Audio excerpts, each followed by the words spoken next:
Hi Internet, have you ever wondered how you can make your own envelope at home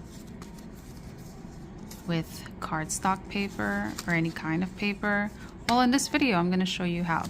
So what you're going to need is cardstock. I have this spooky cardstock.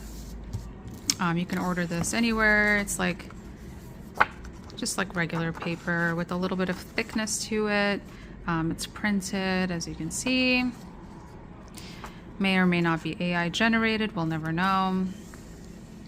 And then you're also going to need a scoreboard.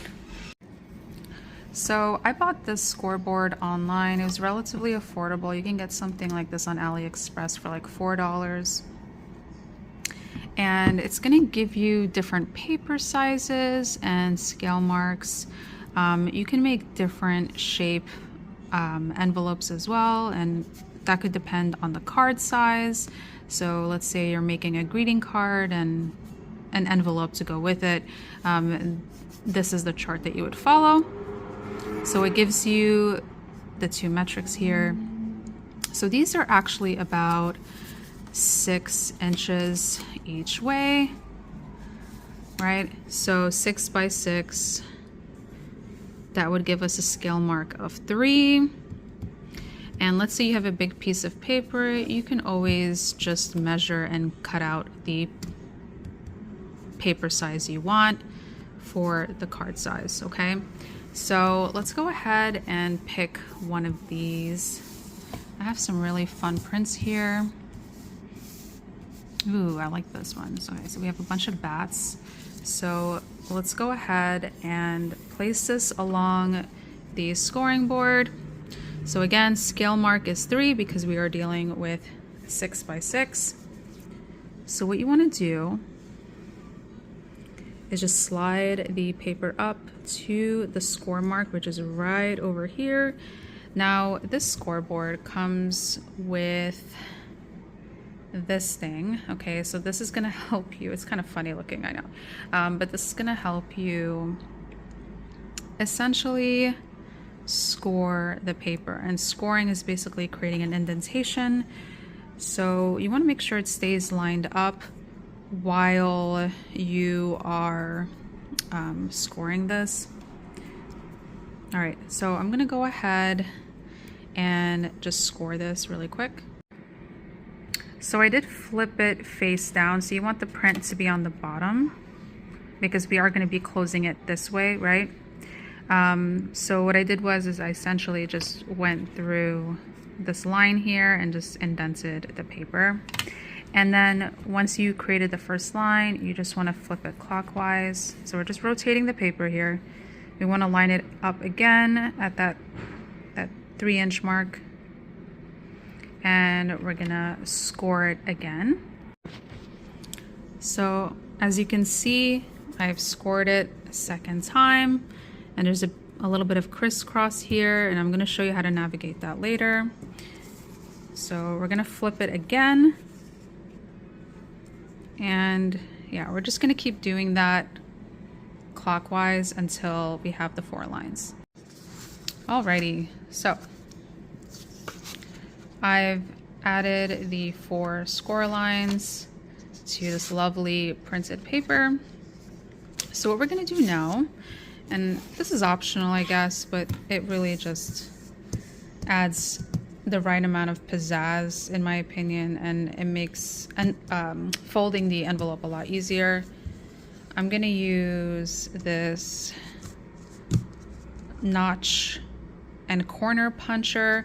This actually came with a scoreboard. Great deal. Highly recommend looking for the lowest price possible. This is available on Amazon as well. So essentially what we're going to do is we're going to punch out this little space here. So this is the notch cutter. We're going to place it right underneath this area. And there's these 2 little markings here, or markers, I guess you would call them, these 2 plastic nubs, I guess. You want to kind of line them up with the score line. You want to try your best. It's not always going to be perfect, but you want to try your best, okay?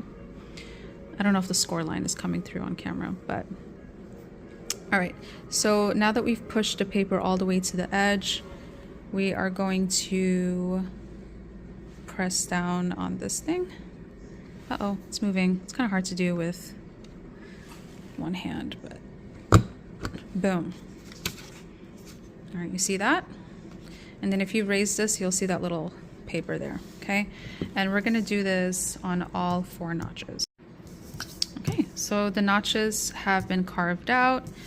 Okay, now I'm going to use the other side. So this is the corner side. It's gonna give it a nice shape all around, unless you want that pointy shape. I prefer a rounder corner. I just think it looks elegant.